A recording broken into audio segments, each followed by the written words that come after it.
도라이브 테크 수다는 저녁이 있는 삶을 위한 댄디한 화상회의 서비스 구름이 행복창업지원센터 SK서울 캠퍼스와 함께합니다. 후원 문의는 테크수다 페이스북 메신저로 연락 주십시오. 도라이브. 네. 2부. 네. 안녕하십니까. 도라이브 테크수다 2017년 12월 21일 목요일 주간 테크 브리핑을 시작하도록 하겠습니다. 네네. 첫 번째 소식. 전 이 소식을 보고 나서 비웃었죠. 아유, 앱등이들. 죄송합니다, 여러분. 전화기 바꾸셨다고 그렇게 얘기하시면 안 됩니다. 아닙니다. 전 계속해서 안드로이드 쓰고 있었습니다. 뭐 그렇긴 하죠. 네. 아니, 물론 노트북 그리고 아이패드하고 이게 집에 있어요. 네. 근데 일단 첫 번째 소식. 폰만 안 쓴다고 앱등이 아니라고 그러면 아니. 갑자기 아니라고 느려진 합니다. 구형 아이폰. 애플 전원 유지 목적. 거의 사기당했. 이 말을 조심해야 돼. 사기 친 건가요? 애플이? 전 세계 사용자들한테 사기 쳤나요? 네, 맞습니다. 뭐 사기는 아니고 사실은 애플 매니아, 애플 제품을 좋아하는. 이거 배터리는 뭐 제가 겨울에 이제 스키장을 가니까 그런데 네네. 배터리 문제보다는 저는 정확히 이게 무슨 문제였어요, 근데 진짜? 이 배터리가 이제 네네. 원래 사실은 사용을 하게 되면 배터리 충전 용량이 많이 줄어들잖아요. 절반 정도까지 줄어드는데 2년 사용을 하게 되면. 저 그래서 진짜는 노트 5 쓰다가요. 액정이 이제 아들내미가 뜨는 바람에 간 김에 그 배터리까지 완전히 2만 원 주면 그 배터리를 그쵸. 완벽하게 갈아줘요. 저 그래서 플라스. 시청에서 그냥 그렇게 해가지고 써요. 그랬더니 사람들 의외로 모르시는 분들이 있더라고요. 근데 이제 문제가 뭐였냐면 네네. 배터리 수명이 줄어들면 이제 이게 저희가 뭐 터치라거나 이런 부분들이 처리 속도가 있어요. 앱이 실행되는 속도들이 되게 느려져요. iOS 11에서 최근에 특히 맞죠. 네. 뭐 제가 계속 OS 말씀드린 되게 무거워졌고 막 있었잖아요. 이랬잖아요. 제가 아이폰 6니까 되게 정확히 알고 있는 건데 근데 네. 뭐 그 저뿐만 아니라 다른 사용자들 계속 그런데 이제 해외 사용자가 아이폰 6s 사용자인데 속도가 되게 느려졌다. 그리고 iOS 업데이트에도 마찬가지다. 근데 이제 결국에는 그 긱벤치라고 네. 그 배터리 그 CPU 장치 성능 테스트 사이트하고 그 앱이 있어요. 네네. 그걸 실행을 해서 거기서 발표를 했는데 네. 아이폰 6s하고 아이폰 6는 테스트를 안 했는데 6도 마찬가지일 것 같아요. 근데 6s랑 아이폰 7을 조사한 결과 네. 배터리 수명이 줄어들어서 성능이 떨어진다라는 게 실증이 된 거죠. 그러니까 유저들이 얘기가 됐던 거를 실제로 프로그램을 돌려갖고 확인을 한 거예요. 그래서 검증을 한 결과가 이제 그 긱벤치 관계자가 얘기를 한 걸 약간 살펴보면 애플이 아이폰의 배터리 수명이 일정 수준보다 내려가면 제가 봤을 때는 6랑 7이니까 1년 정도 된 모델이죠. 그러니까 1년 정도 지나가게 되면 보통 한 전체 만충에서 한 8, 90% 정도밖에 안 되는 것 같거든요. 네네. 더 빠른 거는 뭐 한 5, 60%까지 되겠지만. 근데 이제 이걸 제한하는 걸로 본다라고 던졌어요. 던졌는데 이제 결국에는 애플이 이제 20일 날 어제죠. 네네네. 어제 이제 설명회에서 이제 성명서를 내놨어요. 그래서 네.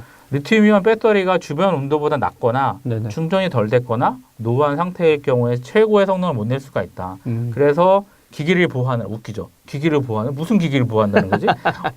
어이가 없어갖고 갑자기 전원이 꺼질 수도 있다라고 해명을 내놨어요. 그래갖고 뭐 어찌됐든 근데 전원 관리는 스마트폰에서 가장 핵심이잖아요. 그리고 예전에는 뭐 몇 퍼센트가 충전이 돼 있지 않으면 오히려 OS 업그레이드도 안 되게 했잖아요. 중간에 하면. 그렇죠. 근데 그다음 그 당연히 되고. 전원이 얼마 남아 있는지 그리고 또 이 애플리케이션이 어느 성격인지는 파악하고 있었는데 문제는 자꾸 배터리가 얼마 안 남았더라도 그래도 20% 있어도 성능은 느려지면 안 되는데 그 성능이 느려지게 했다는 게 문제잖아요, 지금. 그렇죠. 성능이 떨어지는 거죠. 그러니까 사용자들이 쓸 수 없을 정도로 되게 느려졌기 때문에 이거는 뭐야? 아이폰 8을 사란 얘기야? X를 사란 얘기야? 이러면서 좀 광분을 했죠. 네네. 어찌됐든 간에 이런 거는 뭐 진짜 미국 같은 경우는 이게 집단 소송감 아니에요? 집단 소송에 대한 아직 얘기는 없고요. 네네. 이거는 뭐 어찌됐든 왜 없지? 보통 이 정도 나오면 누가 집단 소송 들어가줘야 되는 거 아니야? 그 정보를 나한테 공개하지 않았다. 신형폰 안 쓴 나는 그럼 뭐야? 뭐 일단은 검색을 해본 결과 뭐 집단 소송에 대한 얘기는 없어요. 뭐 어찌됐든 간에 뭐 애플이 또 이거 운영체제 업그레이드 하면서 또 싹 없애버릴 수도 있는 상황인 거고 다음번 업데이트 할 때 없을 수도 있으니까 당해봐 이러면서? 네, 뭐 어찌됐든 추후에 상황이 나오면 또 네네. 제가 또 근데 이 소식을 들었을 때 느낌이 어떠셨어요? 배터리 새 걸로 바꾸면 되겠지? 뭐 이런 얘기? 와, 붕괴가 아니라 배터리를 새 걸로 바꿔야겠구나. 역시 애플 매니아야. 애플 너무한 거 아닙니까? 애플 매니아가 아니라 방법이 없어서? 그러니까 제 6잖아요. 그러니까 7이 이렇게 늘어졌으면 제가 화를 냈을 텐데, 그러니까 그거 배터리 이슈 이전에 아이폰 11으로 맞다. 업그레이드하면서 이미 OS X 11으로 업그레이드하면서 짜증이 맞방이 났기 때문에 제가 뭐 이 정도 가지고야 뭐 이 정도 가지고 뭐 컴플레인 할 거는 뭐 배터리 뭐 제가 다 저 뜯어갖고 바꾸고 뭐 액정 교체하고 있는 상황이라서 굳이 뭐 이 정도 가지고는 저는 뭐 크게 광분하지 않습니다. OS 좀 잘 만들어라, 이 망한 애플아. 네, 헤드라인이군요. 네. OS 좀 잘 네. 근데 진짜 그 OS 얘기 나왔으니까 이어지는 게 하나 있더라고요. 그쵸. 블룸버그에서 이제 뭐 미국 통신사죠. 마지펜이죠. 마지펜 얘기하시는 거죠. 예, 마지펜이라고 MAGIPAN이라는 어떤 프로젝트 코드명 마지펜. 그러니까 뭐 모바일 운영 체제인 iOS와 PC 운영체, 노트북하고 PC, 맥 OS 이걸 그러니까 앱 넘나드는 앱들 이거가 좀 통합될 수 있도록. 사실 MS가 먼저 한 건데. 그렇죠. MS가 계속 통합하려다가 도저히 안 돼서 버렸고 윈도우 10을 만들면서 윈도우 코어. 그렇죠. 진짜 그 아주 작은 데서 올라갈 수 있게 하고 나서 그렇게 했죠. 근데 모바일이 없다 보니까 그 효과는 없는 것처럼 보이지만 근데 그걸 해내긴 했어요. 대단한 인간들이죠. 근데 결국에 뭐냐면 운영체제도 파편화가 되게 심했고 실제적으로는 운영체제 파편화, 애플리케이션 파편화가 심해서 그렇죠. 그 맥 OS에도 마켓을 만들어 놨거든요. 근데 이제 뭐 아이폰하고 아이튠즈에 올라가는 앱을 맨날 업데이트 잘 돼. 근데 맥용은 안 되니까 똑같은 건데 난 여기서도 쓰고 싶은데 하다 보니까 일단은 이제 뭐 애플리케이션은 뭐 전혀 다른 성질, CPU가 다르잖아요. 그러다 보니까 실제는 옛날부터 계속 통합 이슈가 있었거든요. 근데 그럼 일단은 여기에 설치형은 둘째치고 일단 앱 시장 앱만 다 돌 수 있게 하자 이랬는데 그게 꾸준히 진행되다가 이제 뭐 내년도 뭐 그 6월에 항상 하고 연례 행사인 맥월드 엑스포 이쪽 엑스포에서 할지 아니면 WWDC에서 할지 모르겠어요. 원래 3월도 있고 뭐 했었는데 한 6월? 저는 얘네들의 그동안의 전적 OS X 11과 그다음에 그 이번에 새로 올라온 거 뭐죠? 박PD님? 갑자기 기억이 안 가네. OX 맥 OS 올라간 거. 제 기억이. 저도 얼마 전에 업그레이드 했는데. 하이시엘. 그거를 보면 전 크게 기대를 안 하고 있습니다. 한 번 망작이 한 2번까지 나오고 3번 업그레이드 해야지 제대로 돌아갈 거라고 생각을 하고 있기 때문에. 근데 최근에 저기 뭐 조나단 아이브가 지금 뭐 다시 그렇죠. 자기네 사옥 짓고 다시 복귀했다 이러면서 사람들이 드디어 이제 들어왔구나. 이제 뭔가 디자인만? 아니 왜냐면 디자인하는 게 이제 이 사람이 또 꼼꼼한 사람이잖아요. 그렇죠. 잡스도 이제 그 얘기 했잖아요. 그러니까 안 보이는 뒤에도 작품을 만들어야 된다. 뒷단까지 그랬던 사람이잖아요. 그러다 보니까 이제 그럼 일단 예전에는 엔지니어가 만들고 디자이너가 소프트한 게 아니라 디자인이 완성되면 거기에 맞춰서 하다 보니까 이제 와가지고 이제 한 소리 하겠죠. 너네 놀았구나 라든가. 근데 저는 또 이제 그 얘기도 했었잖아요.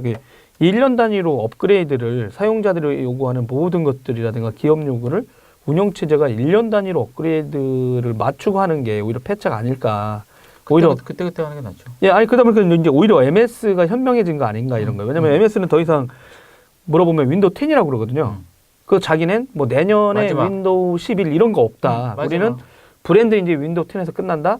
대신 서비스는 개선은 우리가 필요할 때 쭉 한다. 이러다 보니까 오히려 이제 MS한테 사람들이 또 업그레이드라고 이제 욕할 수 있어요. 그렇지만 이제 전반적으로 이제 개선하는 걸 느껴지는데 이쪽은 이제 뭐 1년 단위로 하고 있다 보니까 좀 늦죠.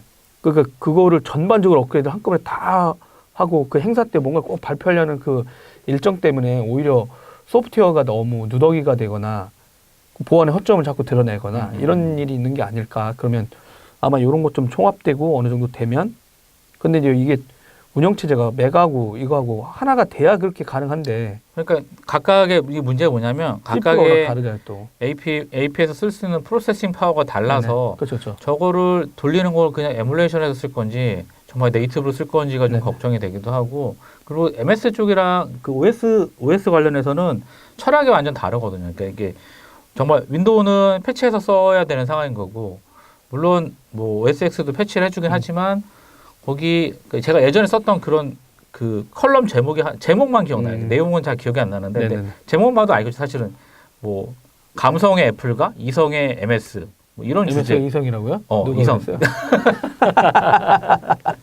이성이 사라졌죠. 들어봐. 어찌됐든 간에. 예. 그런 것처럼 약간 좀 철학이 좀 달라서 네네. 근데 애플의 전략은 좋은 것 같아요. 근데 저게 성공을 할지는 저는 한 3세대까지 제가 아이폰 10을 안 산 것처럼 좀 기다려보고자 합니다. 네. 네. 저도 10 안 사고 안드로이드를 계속 쓸 것 같아요. 10 안 사고요. 8 좋아. 8 괜찮아. 뭐 노트 8 좋아요. 노트 8 좋죠. 네. 예. 안 좋은 편이 어디 있어요? 예. 우선 다 좋은 것 같아요. 돈이 없는 사용자. 저희 좀만 덜 먹으면 될 것 같아요, 도 기자님. 어제 제가 재밌는 짤방 하나 올렸는데 보셨어요? 뭐요? 소고기를 사주는 사람은 너한테 뭔가를 바라는 사람이고 돼지고기를 사는 사람은 대가를 바라지 않는 사람이다. 저희는 소고기인가요? 돼지고기인가요? 전 금식하기로 했습니다. 알겠습니다. 알겠습니다. 두 번째 소식을 전해드리도록 하겠습니다. 이게 좀 안 좋은 소식이더라고요. 그렇죠. 안타깝기도 하고요. 네, 이게 일단은 저희가 그 알뜰폰 사업자들, MVNO 사업자들이 지속적으로 좀 부당한 대우를 받고 있다라고 얘기를 했는데 네. 얼마 전 사고가 있었어요. 그 김포에서 이제 작업자들이 사고가 나서 이제 구조를 요청을 했는데 네. 또 이런 얘기를 했네요. 뭐 어디에요 위치가 얘기를 했는데 전화기가 끊겨가지고 얘기를 못했어요. 근데 이럴 경우에는 보통 GPS를 찾아가지고 삼각법을 해가지고 찾아가잖아요. 근데 되게 재밌는 게 이분이 사용하신 전화기가 별정 사업자니까 MVNO인 거죠. 알뜰폰 사용자인데 MVNO는 그 별정 통신 사업자들의 경우에는 신고자의 휴대전화가 휴일이나 야간에는 신원 조회가 불가능하대요. 왜 그런 거예요?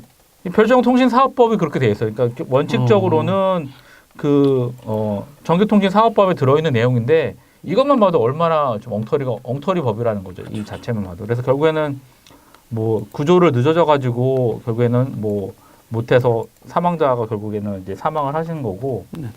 어쨌든 전 늘상 얘기 드리는 게 악법도 법이 아니고 악법은 고쳐야 되는 21세기에 살고 있는 것 같아요. 그래서 이런 뭐 저희 늘상 얘기한 대로 주파수 가지고 장난치지 말고 핀란드 제일 싼 LTE 요금, 그죠? 알뜰폰 요금제에 맞춰서 이 통사들은 좀 정부가 좀 정책적으로 좀 비트코인 이런 데 개입하려고 하지 마시고 이거 먼저 했으면 좋겠습니다. 과정부 부탁드리겠습니다. 그런 것도 좀 처리됐으면 좋겠습니다. 그리고 세 번째는 제가 잠깐 살짝 하는 뉴스인데요. 지나가는 뉴스로 이번 그러니까 저희들이 오늘 저기 결산 방송하면서 이제 그 가상화폐 이제 암호화폐 거래소라고 했는데 그 이 카카오 공동대표 중에 한 분이셨었죠. 이석우 신임 대표. 그러다가 이제 뭐 조인스 중앙일보 쪽에 가서 이제 뭐 가서 그쪽 뭐 그 디지털 전략 뭐 미디어 하다가 도저히 안 맞았는지 나왔다가 그래서 누구 한간에는 다시 돌아가지 않겠어 카카오로 뭐 이런 소리가 있었어요. 그렇죠. 근데 하여튼 두나무라고 하는 그 카카오 스탁 및 업비트가 그 거래소죠. 암호화폐 거래소거든요. 거기를 운영 중인 핀테크 전문 기업이 두나무라는 데가 있어요. 여기에 이석우 대표가 신민 대표로 내정됐다고 합니다. 축하드립니다.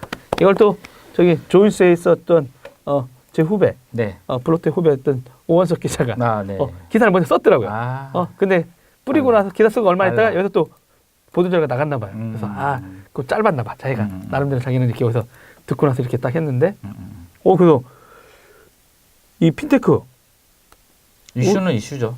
확실히 이슈. 그리고 이제 더 웃겼던 게 이제 이런 게 재미난 것 같아요. 이분이 페이스북에도 올렸거든요. 자기 그러니까 엔지니어 분들 같이 하는 사람들의 어떤 네트워크나 이런 게 이 두나무라는 회사에 대한 어떤 이제 기대겠죠. 자기도 이제 신임 대표로 내정이 됐으니까. 그래서 이제 뭐 암호화폐 시장과 블록체인 산업의 비전과 함께 두나무의 글로벌 성장 가능성을 보고 신임 대표 자리에 오르게 됐다.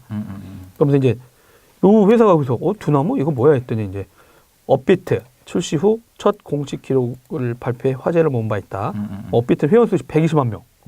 일평균 이용자 100만 명. 동시 접속자 300만 명. 대박이야. 30만 명. 일 최대 거래액 10조. 와, 근데 진짜 엄청 큰 거래소네요. 그렇죠. 근데 이렇게 보면 카카오가 이 시장에 뛰어들었다고 볼 수 있는 거잖아요. 그렇죠. 그리고 이미 넥슨이 그걸 인수했었고요. 그렇죠. 네이버는 안 들어왔네요. 네이버는 따로 할까 말까 고민 중이라고 들었어요. 들어오면 욕먹나? 그러니까요. 이거 이게 또 함부로 얘기할 이건 수가 없군요. 사실은 거래 수수료 베이스잖아요. 그렇죠, 그렇죠. 근데 이제 굳이 인프라만 잘 만들어 놓으면 수수료가 앉아서 버는 모델이네요. 그럼요. IT 서비스 업체 입장에서 보면 진짜 노다지죠. 운영 경험하고 이 좋은 네. 개발자들만 네. 있으면 좀 그리고 아까 말한 이제 글로벌 네트워크의 어떤 그 암호화폐에 관련된 네트워크 이게 잘만 꾸려지면 포탈들이 딱이죠, 사실은. 그러네요. 네, 글로벌 네이버, 서비스에 뭐 경험도 있고 자기가 다 했었으니까 있고, 인프라도 거의 비슷하고 그러네요, 진짜. 캐시카우가 되는데 이제 네네. 결국엔 이거죠. 그러니까 이거를 함으로 인해서 네. 그 온갖 투자자 소송과 기타 등등 발생할 수 있거든요. 거래 인프라에 문제가 생겼을 경우에 나중에 그렇게 되면 이제 네이버 같은 경우에 어떤 그 뭐 이미지에 좀 악취를 할 수도 있고. 근데 굳이 그렇게 안 해도 그러니까 사실은 영업이익이 뭐 필요한 곳들은 뭐 돈에 좀 미치는 사람들이 아니고서야 굳이 해야 되냐 뭐 이런 부분도 없지 않아 있을 것 같아요. 가뜩이나 높은데. 그러니까 뭐 업빛 같은 경우는 뭐 최다예요. 코인도 되게 많아요. 그러니까 아까 나와주셨던 코인베이스보다 훨씬 많은 거래 암호화폐들이 거래가 되고 코인만 121개 그리고 뭐 216개 마켓 엄청나게 많이 지원하고 있어서 또 앱도 되게 잘 돼 있어요. 그래서 되게 많이 쓰고 있거든요. 이거 거래도 되게 많이 하고 있고 그러니까. 그리고 뭐 이제 저희 페이스북에 입장을 또 밝히셨어요. 네네네. 두나무 사회이사로 계신 뭐 플랜트리의 강준열 대표, 네네. 또 이제 두나무의 송치영 대표, 뭐 김영년 CSO의 합류 제의를 받고 다시금 가슴 뛰는 도전을 해보기로 했다. 뭐 두나무를 글로벌 기업으로 성장시키는 멋진 여정에 참여를 허락해주신 송 대표와 김 SCO께 감사드린다. 이런 얘기를 하셨더라고요. 네, 진짜 판이 커지는 건 사실인 것 같고요. 유능한 인재들이 이제 맞아요. 인터넷 서비스 기반의 새로운 것들 어떻게 보면 이제 일단 뭐 말한 대로 암호화폐 쪽에 이 시장이 크긴 했는데 이제 블록체인이 핵심이죠. 블록체인으로 그러니까, 뭔가를 할 수 있는 그런 비즈니스. 일단은 비트코인은 엄청 껐고 이제 또 다른 것들로 이제 인터넷 기업들이 새로운 모델을 만들어낼 수 있는지 없는지 지켜보는 것도 진짜 재밌겠네요. 결국에는 금융 강국이 될 것인가. 근데 기존에 또 기존 금융권들도 있어서 어떻게 될지 되게 궁금하긴 하네요. 거기는 근데 안 되시는 거 아니잖아요. 근데 거기도 좀 많이 바뀌고 있어요. 왜냐하면 직원들을 많이 내보내고 있고 안에 전사나 뭐 챗봇, AI 이런 쪽으로 많이 또 만들고 있어서 근데 또 워낙 또 안정주의이기도 하고 뭐 금융이나 이런 쪽에서 워낙 안정적으로 가고 있으니까 근데 사실은 저희가 뭐 그 카카오페이나 뭐 이런 데만 일하는 거 봐도 그죠? 카카오뱅크 일하는 건 봐도 사실은 그런 쪽에서 좀 혁신이 먼저 일어나는 것도 사실이기도 하고 또 열심히 잘하고 있으니까 나쁘지 않은 선택인 것 같아요. 어쨌든 더 잘 하셔가지고 이거랑 카카오뱅크랑 연결돼갖고 가상계좌 연결하고 하면은 게임 셋이거든요, 그냥. 은행도 있으니까 이제. 그렇죠. 끝이에요, 그냥. 금융상품들 원스톱이에요, 원스톱. 원스톱을 해결될 수 있고 수수료는 엄청 벌고 있고 여긴 캐시카우, 여기는 뭐 그냥 현상유지 엄청난 거죠. 그러니까 이게 될지는 안 될지 모르겠지만 어느 정도 계열사별로 뭐 자회사별로 이렇게 연동을 하게 되면 엄청나서 나쁘지 않은 선택입니다. 네. 뭐 알겠습니다. 그런 인사 소식이 잠깐 있었고요. 네. 다음 뉴스. 다음 뉴스. 뭐 우리가 꼭 이 얘기를 할 필요가 있나 하는데도 뭐 저기 정성환 씨가 또 꿋꿋하게 하시죠. 네. 얄미워요. 삼성전자가 말이죠. 네. 세계 최초 2세대 10나노급 1Y 나노라고 하더라고요. 10나노를 1Y. D램 본격 양산. 연구가 아니라 양산. 드디어 이제 게임 셋. 그랬더니 다른 데 기사를 이렇게 보니까 경쟁사 대비 2년을 앞선다. 네. 이게 어떤 내용이에요, 그러니까? 세계 최초의 2세대 10나노급 D램. 10나노 이제 반도체 공정에서 공정이 낮아지게 되면 수율이 많이 높아지거든요. 그래서 결국에는 똑같은 용량의 수율이 되게 높아져요. 그래서 용량도 높일 수가 있고. 더 작은 한정된 공간에 그쵸. 얼마나 밀도 있게 하느냐가 경쟁력인 거죠. 그러니까 잠깐 설명을 드리면 이제 1나노가 이제 10억분의 1이고요. 그리고 10나노급이라는 거는 이제 회로의 굵기가 10나노대라는 거예요. 그러니까 물론 CPU랑 메모리에서 쓰는 약간 공정은 좀 차이가 있어요. 왜 차이가 있냐면 CPU는 머리카락의 몇 배 이랬는데 그렇죠. 아예 이제 할 수가 없는 그런 거죠, 진짜. 네, 맞아요. 머리카락은 근데 어떻게 보면 되게 굵어진 거네요. 네네. 일반적으로 그 회로의 패턴을 긋게 되는데 회로의 굵기가 가늘수록 이제 미세하게 만들 수도 있고 네. 반도체에 이제 만들 수 있는 칩의 수가 많아져서 생산성이 되게 높아지거든요. 이제 그런 내용이라서 같은 공정에서 더 많은 제품이 많아지는데 만약에 중국산에서 이제 메모리를 찍어내서 이제 내는데 얘들은 100을 냈으면 삼성은 130을 낼 수 있다는 얘거든요. 그거는 뭐냐면 궁극적으로는 이제 원가 경쟁력도 있고 네네. 만약에 30% 우리 손해보고 팔게 똑같이 팔게 그렇게 되면은 벌써 중국 업체들은 망하는 거죠. 폭망하게 되는 상황이 발생하는데 네. 8기가비트 DDR4 그렇죠, 그렇죠. DRAM 양산하고 있다. 네네네. 뭐 지난달부터라고 하니까 네. 뭐 11월부터는요. 네. 오. 그러니까 실제 제품이 출하가 되고 있고 실제 제품이 이제 그 제품들이 서버나 이런 데 장착이 되어 있는 상황인 거고요. 네. 어찌됐든 간에 이게 또 1세대가 아니고 2세대거든요. 2세대 제품이라서 네. 일단은 1세대 제품보다 뭐 전력 속도가 일단 10% 이상 빨라졌어요. 메모리 속도가. 네네. 그리고 소비 전력은 15% 이상 줄어들었거든요. 이것만 봐도 빠르고 예, 쓰는 전기는 줄고 더 줄어들고 네. 그러니까 훨씬 더 뭐 IDC나 이런 데 되게 좋은 거고 삼성이 2012년도에 20나노급 4기가 그 DDR3를 내놓은 거랑 비교를 네네. 하게 되면 그 소비 전력이 2배 이상 높아졌어요. 그러니까 되게 저전력 소비가 되니까 뭐 아니 이러면서 마이크로 가격은 좀 2배 좀 낮추지. 아, 그쵸. 좀 낮췄으면 좋겠는데. 근데 벌 때 벌어야죠. 2019년도에 되면 또 어떻게 될지 모르기 때문에 2년 앞서 있다는데 뭐 물량이 쏟아진다고 해도 뭐 경영자 입장은 또 다르지 않겠습니까? 우리 네. 사장님들 입장은 또 다르니까. 어찌됐든 간에 그래서 뭐 그 디램을 만드는 업체 중에서 뭐 삼성전자, 하이닉스, 미국 마이크론밖에 없어요. 점유율 3% 이상인 곳이. 그리고 하이닉스가 이제 지난달 11월 달에 이제 10나노 이제 겨우 이제 했거든요. 근데 네. 이제 마이크론은 아직도 20나노대예요. 그러니까 엄청난 경쟁력을 갖고 있는 거고. 그래서 이거를 기반으로 해서 반도체 슈퍼사이클이 19년도 정도면 끝난다고 얘기를 하고 있어요. 근데 안 끝날 것 같은데 보면. 그러니까 안 끝나도 그러니까 수요가 좀 둔화가 되는 거죠. 그래서 좀 남아서 떨어지겠다고 하는데 근데 어찌됐든 인공지능도 있고 빅데이터도 있고 그래서 4차 산업도 얘기를 하고 있어서 엄청나게 이제 큰 뭐 이슈가 있는 거죠. 그래서 그 예측이 진짜 맞을지 모르겠어요. 중국에서 경쟁사들이 많이 쏟아낸다고 하는데 네. 그러니까 생각보다 사물 인터넷이나 센싱이 들어가는 영역이 생각보다 더 빨라질 수도 있거든요. 그렇죠. IoT 쪽으로 들어가는 영역. 네, 그럼 어떻게 보면 뭐 이번에도 보니까 이제 뭐 그 잠깐 이제 다음 해죠. 1월달에 뭐 CES에서 이제 중국 회사들이 엄청 쏟아져 나오겠죠. 제품들이라든가 이러면 그러면 과전시오긴 한데 엔터프라이즈 시장보다 훨씬 크고 그때도 말씀드린 것처럼 뭐 HP나 이런 데도 물어봤더니 삼성전자가 이미 그 B2B의 의존성 그러니까 B2B 시장을 키우는 건 맞는데 특정 B2B 업체한테 애플이랑 이런 식으로 과도한 이런 거를 않는다. 안 할 수 있게 이제 미리 해놨다. 옛날엔 뭐 HP 엔터프라이즈다. 떨어지면 그냥 훅 그렇죠. 가는데. 노트북부터 또 이제 HP 또 데스크탑 서버 하는데 파트도 있잖아요. 네. 예, 그러면 진짜 1년에 막 5조 막 이렇게 했었는데 예전처럼 뭐 델 뭐 이런데 큰 건데 따져보면 근데 그런 걸 다 포트폴리오를 다변화시켜 놔가지고 그 비율을 엄청 낮춰놓은 거죠. 그러니까 니네 안 사도 상관없어. 이런 식으로 이미 자기네 제품 고객들을 메모리 파트를 많이 한 건데 이제 시스템 파트가 그걸 잘 못한 거죠 지금. 네, 그렇죠.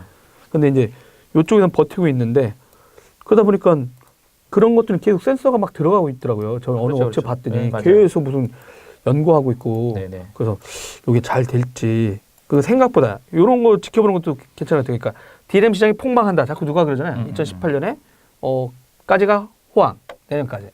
2019년, 20년에는 뭐 그래가지고 저번에 삼성전자 주가 휘청 떨어진 적 있잖아. 해외 보고서장 나왔다가. 근데 그 사람들은 그거 못 맞추면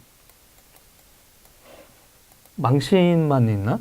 글쎄요, 뭐 망신일 것까지 항상 예측은 틀리기 위해서 하기 때문에 애널리스트하고 기자들한테 또 너무 많은 걸 요구하시면 또 안 될 수도 있죠. 그냥 현실을 즐기라고. 네, 근데 역시 삼성전자가 일단 반도체 막강으로 지금 하고 있다는. 근데 정말 이게 대단한 게 뭐냐면 삼성전자 영업이익이 2019년도에 29조 2천억이었거든요. 네네.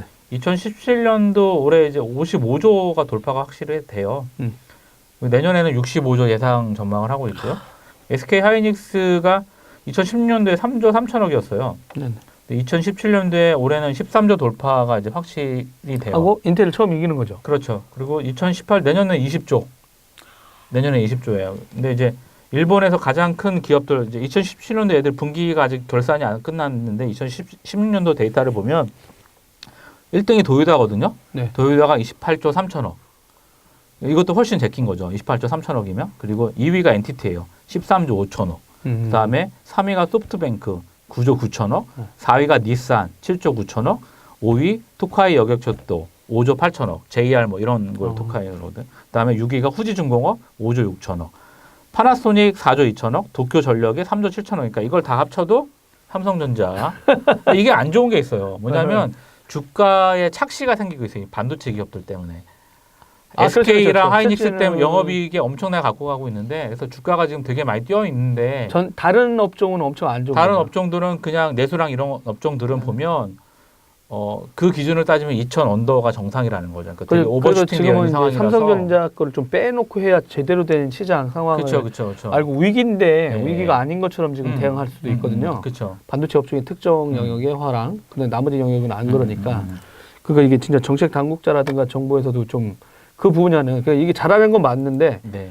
여기를 빼놓고 나면 전체는 진짜 엄청 다운돼 있는 쪼그라든 거잖아요. 맞아요. 네네. 그러다 보면 그런 것들 잘하는 분들을 욕할 수는 없고 굳이 잘하는 사람들을 끌어내릴 필요는 없죠. 잘해요. 글로벌 네. 기업인데 잘하고 있는데 이제 다른데 이렇게 뭐 하나 부족한 게 있죠. 도덕성 뭐 이런 거. 네. 그건 정우성 기자의 기자의 개인적인 생각이었습니다. 어. 네, 어찌됐건 간에. 오늘 3% 빠졌어요. 3.42% 빠져서 난리가 났었거든요. 주식 하시는 분들한테는. 오늘요? 네, 오늘만 3% 빠졌어요, 지금. 87,000원 빠져서 저렇게 큰 회사의 3%면 엄청 빠진 거 아니에요? 엄청 빠진 거죠. 그래서 종합주가 지수에도 사실은 좀 영향이 있고 그래서 좀 난리가 났었는데 네네. 뭐 그동안 올라갔으니까 예, 네. 뭐 삼성 소식을 하나 더 전하면 이제 여기도 약간 인사가 났더라고요. 네네. 그래서 페이스북에 아까 올렸더니 사람들이 네네. 키키했던데 네네. 빅스비와 삼성 그 페이 어느 이제 미디어에서 이제 거기는 이제 뭐 아버지라고 있더라고요. 그걸 네네네. 만든 아버지. 그래서 내가 진짜 아버지 맞아? 키키키 하고 이제 아버지가 없지 않나요? 홍길동 아니야? 막 이렇게 했는데. 홍길동이죠. 네. 네. 일단 여기 이제 그 네. 이인종 개발총괄했습니다. 무선사업부 부사장인데 퇴사한다. 네. 그리고 이미 이제 약간 없잖아 이게 예견되고 있었어요. 왜냐면 이제 그 외부에서 미국에 있던 양반이 다시 돌아서 이거 뭐 빅스비를 그러니까 총괄한다 이런 내용이 있었는데 일단 이분은 이제 가족의 품으로 돌아가겠다 이런 내용. 미국에서 이제 박사 하시고 교수를 하다가 이렇게 합류했던 그렇죠. 인물이라 네. 예, 갔는데 그래서 뭐 하드웨어하고 소프트웨어 약간 분리시켜 놨었는데 그 모바일 사업부 쪽에서요. 네네. 그렇죠. 그걸 다시 이제 그 통합시키는 것 같은데 융합하고. 그걸 총괄하는 분이 이제 또 부사장으로 오신 것 같아요. 근데 네네네. 이제 보니까 그분은 뭐 전력을 컨트롤하고 뭐 이런 걸 했던 걸로 보니까 인베디드 소프트웨어를 IoT, 했던 네. 분 같아요. 그러니까 기계 쪽에 이제 최적화된. 네네. 근데 지금은 그 기계에 최적화된 건 당연한 거고 최근에 지금 보시면 이제 뭐 빅스비나 인공지능이나 이런 거는 그 인베디드 소프트웨어 이슈도 당연히 있죠. 나중에 네네. 그 칩을 거기다 넣게 되면. 근데 그것뿐만 아니라 이제 다양한 서비스 이슈가 있거든요. 그런 것들을 과연 이제 새로운 분들이 이렇게 대응해 갈 수 있는지 그것도 궁금합니다. 그것도 들리는 말로는 또 삼성에서 클라우드를 또 자기네가 인수했던 그런 회사 쪽으로 전체 지금 외부 클라우드를 쓰고 있는데 네네. 에이모사 걸 쓰는데 뭐 데이터들을 자기네가 인수하는 회사 쪽으로 옮기려고 하는 어떤 움직임이 포착되고 있다 이런 뉴스도 있었거든요. 그러다 보니까 이거는 뭐 전체 서비스라든가 이런 거에 이제 뭐 2018년에서 삼성전자 보면 인공지능이라든가 그러니까 리모델링 하는 클라우드라든가 뭐 이제 데이터들을 전략을? 어떻게 할 거냐. 그게 전면적으로 개편될 것 같습니다. 왜냐하면 이제 클라우드 사업 뭐 어떻게 줄이겠다 이런 영역도 없잖아요. 있었거든요. 너무 많이 돈이 나가는 거 아니냐 이런 얘기 있었는데 성과에 비해서. 근데 아마 이제 이분이 떠나고 나서 이제 뭐 새롭게 정비가 되면 전반적인 삼성전자 모바일 사업부입니다. 무선 사업부 네. 그쪽에 이제 그 소프트웨어 서비스 하드웨어하고 어떤 것들이 이렇게 나올지 지켜보시는 것도 이렇게 성과가 엄청 좋은데 또 모바일 사업부에서는 또 그런 소프트웨어하고 서비스 만들던 담당이 소프트웨어 총괄했던 사람이 떠나고 다른 사람이 오니까 곧 눈여겨보시는 것도 내년도에 삼성전자 모바일 무선 사업부 쪽 이슈. 헛발질 한번 할 때쯤 되지 않았나요? 전 지금도 계속 하고 있는 줄 알았는데. 계속 하고 있는 건가요? 아니었나? 죄송합니다. 네. 경솔했군요. 네. 다음 주 한 번 남았네요. 네. 28일. 쉴까요? 할까요? 뭐... 네. 꾸준히 해야죠. 네. 여튼 하여간 여러분 크리스마스 메리 크리스마스 잘 보내시고요. 해피 뉴 이어는 다음 주에 하겠습니다. 다음 주에 네. 다시 한번 또 만나도록 하겠습니다. 도라이브 테크 수단은 저녁이 있는 삶을 위한 댄디한 화상회의 서비스 구름이 행복창업지원센터 SK서울 캠퍼스와 함께합니다. 후원 문의는 테크수다 페이스북 메신저로 연락 주십시오.